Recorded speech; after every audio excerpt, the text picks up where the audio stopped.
Meera and Arjun looked like the perfect couple, an Indian bride and her Canadian groom, bound by love, family pride, and a glittering wedding that promised forever. But on their first night together, inside a mansion filled with silence and secrets, that promise turned to horror. By dawn, Meera was dead, and the family that had welcomed her hours earlier was accused of murder. What happened behind those locked doors would expose not just a crime, but the devastating power of fear, honor, and deception. Meera had always believed in destiny. Growing up in Pune, she had built her life on hard work, education, and quiet hope that one day, she would find love beyond the limits of tradition. When she met Arjun through a matrimonial app, he seemed to be everything she had imagined. Charming, ambitious, and respectful. He lived in Vancouver with his family and worked as an accountant in a well-known firm. Their conversations flowed easily, bridging the distance between continents. Within months, their bond deepened into affection that felt real and strong. When Arjun visited India, the two families met and quickly approved the match. Arjun's parents, who were wealthy and well-settled in Canada, promised Meera's family a grand life for their daughter. Preparations for the wedding began immediately. Meera's parents spared no expense, arranging a lavish ceremony filled with color, laughter, and blessings. The sight of their daughter in a red bridal sari brought tears of pride to their eyes. Still, behind the smiles, Meera sensed something strange in Arjun's family. His mother rarely smiled and spoke with calculated politeness. His father, though cordial, often questioned Meera about her background, career, and habits. Even Arjun's younger sister appeared uninterested, keeping her distance throughout the celebrations. Meera brushed off the unease as cultural difference, telling herself that love would win them over. After the Indian ceremony, Arjun returned to Canada first, promising to prepare their home. Meera followed 2 weeks later, stepping off the plane filled with excitement and nervous joy. She looked out at the foreign landscape, feeling that her new life was beginning. As she walked through the airport with her wedding bangles jingling softly, she didn't realize that every step was leading her closer to a tragedy that would end her story before it truly began. The Canadian ceremony was nothing short of spectacular. It took place in a grand banquet hall draped in golden lights and white roses. Arjun's family had spared no expense to impress their guests, business associates, relatives, and friends from across the city. Meera smiled gracefully for photographs, her traditional red lehenga shimmering under the chandeliers. She felt a quiet pride in representing her family so far from home. Everyone praised the couple's elegance, calling them a perfect match. Yet beneath the glamour, Meera sensed an invisible barrier between herself and her new family. Their smiles were polite but distant, their conversations brief and formal. After hours of music and dancing, the night finally wound down. Arjun and Meera left in a decorated car, driving through the quiet, snow-covered streets toward the family mansion. The house stood tall and imposing, surrounded by tall pines and heavy silence. Inside, the warmth of the fireplace could not mask the chill in the air. Meera felt a strange tension she couldn't explain. She changed into her bridal nightgown, carefully placing her jewelry on the dressing table. Her heart fluttered with nervous excitement. It was her wedding night, and she wanted it to be perfect. But when Arjun entered the room, his expression was distant. He sat on the edge of the bed, scrolling through his phone, avoiding her gaze. Downstairs, his parents were whispering. During the reception, one of the guests, an old family friend from India, had mentioned something unsettling. There were rumors that Meera's medical papers had been altered before her visa was processed. His mother, restless and suspicious, went through Meera's luggage while she waited upstairs. Hidden beneath layers of clothing, she found a sealed envelope from a hospital in Pune. She opened it slowly, her hands trembling, unaware that the discovery inside would destroy everything. The house grew eerily quiet after midnight.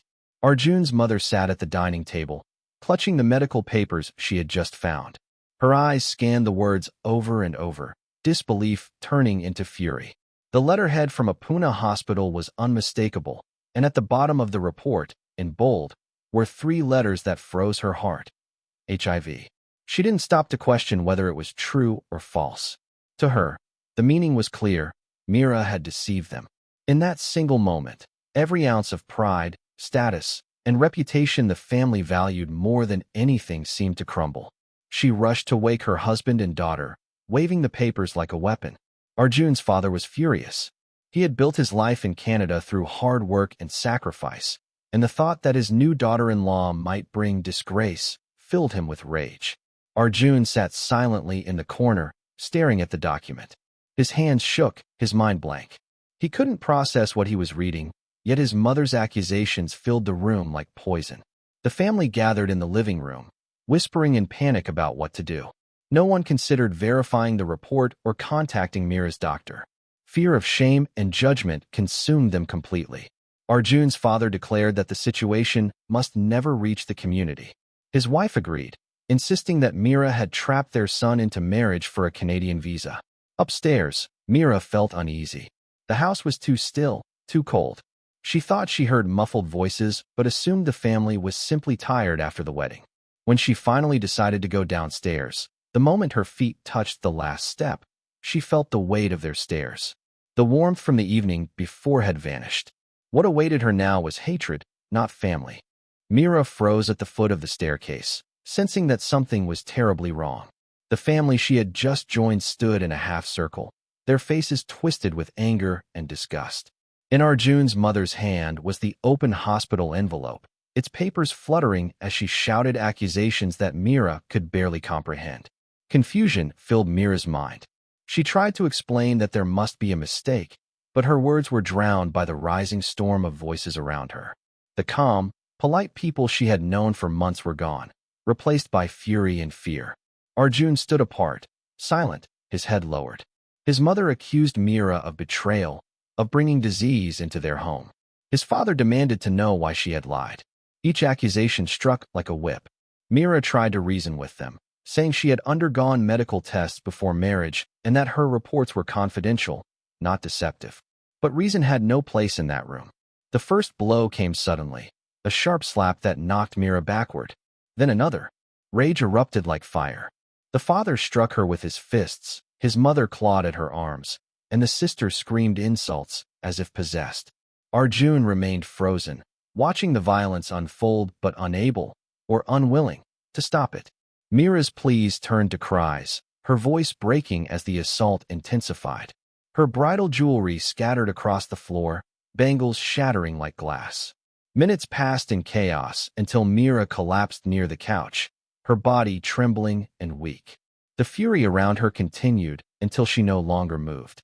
Only then did silence fill the room, heavy and horrifying. The once celebrated bride now lay motionless on the cold floor, her wedding dress torn and stained. The family stood over her in shock, realizing too late what their rage had done. When the violence stopped, the house was filled with silence so deep it felt suffocating. Meera's body lay still on the carpet, her face pale and bloodied, her eyes half open in disbelief. For a long time, no one moved. The reality of what had just happened began to sink in, and panic replaced the rage that had driven them moments before. Arjun's mother dropped to her knees, shaking Meera's shoulder, whispering her name again and again. There was no response. Her pulse had faded completely. Arjun's father ordered everyone to stay calm. He insisted they could not call the police immediately. It would ruin them all. Their business, their reputation, everything they had built in Canada would collapse. He told them to make it look like an accident. His wife nodded through tears, her hands trembling as she gathered the broken bangles and blood-stained dupatta from the floor. The sister scrubbed at the carpet with a towel, but the stains only spread wider. Hours passed before they dared to call emergency services. By then, they had burned Meera's bridal clothes in the fireplace and washed the room as best as they could. When the paramedics arrived, Arjun claimed that Meera had fainted suddenly and struck her head on the table. His voice trembled, but he stuck to the story. The medics tried to revive her, but it was too late. Her injuries were far too severe to match the family's explanation. The police were notified after noticing inconsistencies in the scene.